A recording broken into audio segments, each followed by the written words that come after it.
Upper side, ये lower side को कहेंगे। लेकिन इसमें क्या है, अगर आप इस तने का काटेंगे सेक्शन, तो जो कोर होता है सेंट्रल, कोर में आप देखेंगे तो उसमें एक गैप होगा। तो वहाँ से इस पत्ती का जो गैप है वो यहाँ से निकलेगा, तो वहाँ से वेन निकली हुई है जी। तो अब ये पत्ती, ये समझिए कि ये पत्ती निकली है। पत्ती किसका भाग है? स्टेम का।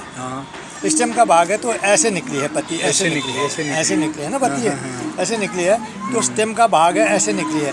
तो ये भाग अगर पड़ी है, तो ये अगर आप इसकी बार्क निकालेंगे तो ये डोर्सल कहूँगा, बार्क का ऊपरी भाग हुआ ना, ठीक है। तो पत्ती भी ये ऊपरी भाग हुआ।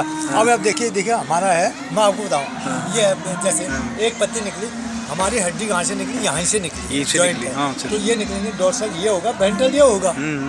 ऐसे ही पत्ती में भी जब निकला है तो ये पत्ती ऐसे लगे हैं इसमें, ये ऐसे में मुड़ गए ना पत्तियाँ। वो जनरली जब बड होती है ना सर, बड, हाँ, बड में तो ऐसे ही होता है। नहीं देखिए ये है निकली है। तो पत्ती निकली, तो ये इसकी भेन से जो है, इसके स्टेम से निकली हुई है, जो ये भेन से है ये। जी सर। ये स्टेम से निकली, वहाँ लीफ गैप होगा। जी सर। लीफ गैप कहते हैं उस भेन को, आपने स्टिलर सिस्टम देखा होगा। तो लीफ गैप नहीं, तो अगर पत्ती से निकला है तो पत्ती पहले ऐसे ही इसके साथ चिपकी होगी शुरू में, बिल्कुल चिपकी होगी। हाँ, तो चिपकी होती है। तो ये ऊपर का साइड वेंट्रल, नीचे का साइड डोर्सल हमेशा।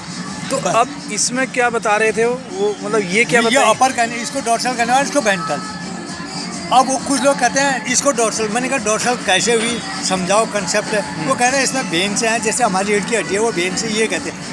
उनको इस तरह का कंसेप्ट माना, कंसेप्ट ये नहीं है। एनिमल की पॉइंट, जैसे डोर्सल वेंट्रल, हम जो सिमेट्री है ना, एनिमल वाला कॉन्सेप्ट यहाँ नहीं डाल सकते सर। एनिमल कंसेप्ट ये बिल्कुल नहीं डाल। एनिमल कंसेप्ट क्योंकि ओरिजिन किससे हुआ है? ओरिजिन हुआ है स्टेम से। स्टेम का ऊपर का भाग अगर आपने निकाल दिया तो मैं उतना क्लियर नहीं होगा।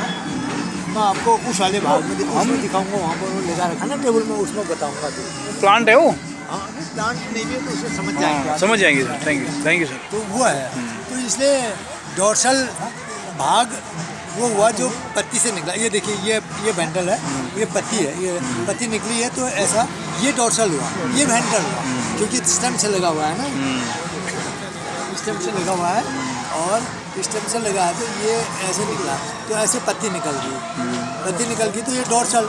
अगर बिल्कुल हाँ, अंदर वाला वेंट्रल, ठीक है। तो ऊपर वेंट्रल होगा, लोअर डोर्सल।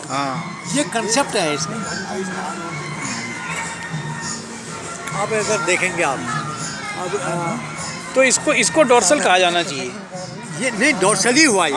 और इसको वेंट्रल कहा जाना चाहिए। और इसकी दूसरी डेफिनेशन जो है, ये dorsal ventral actually concept clear नहीं करते। एबैक्सियल और एडेक्सियल, ये टर्म यूज होता है। ये टर्म यूज होता है। अब नेसेंट में इसमें कंफ्यूजन होता है।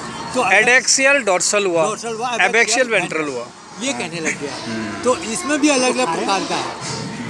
ये भेन के आधार पर अलग अलग चीज़ें वो हाई लेवल की है। इसमें भिनेशन जो है वो अलग से हिसाब होता है कि भिनेशन अगर यहाँ नहीं है। यहाँ तो सर एक ही प्लांट है सर, वो एक पाम है वहाँ पे। हाँ, और मैं तो नहीं पता चलेगा यहाँ। मैं बताता आपको, उसमें भिनेशन पर होता है पैटर्न, वो तो नहीं होगा, वो है। तो वो अगर नीचे से निकल के लिख करके बोर्ड में चिपके या लीफ हो, लीफ में बता जी। तो आप ये समझे कि हमेशा ये अगर यहाँ से निकल गया, जैसे ऐसे निकल गई, बट निकलेगी, तो आपने कैलिक्स को रहा तो देखा ही है। जी सर। तो कैलिक्स का बाहर का भाग तो ये डोर्सल ही तो हुआ। बिल्कुल डोर्सल हुआ। वही लीफ तो मॉडिफिकेशन है ना फ्रूट का, फ्लावर तो मॉडिफिकेशन ऑफ फ्रूट। लीफ भी हुई, पेटल भी हुई, डोर्सल और वेंट्रल ऐसे खुलते हैं ना सब। ये कमल का देखिए ऐसे बंद है, फिर ये खुला, ये डोर्सल, ये वेंट्रल। नहीं तो बंद हुआ तो वेंट्रल, ये पोर्शन वेंट्रल का ही है।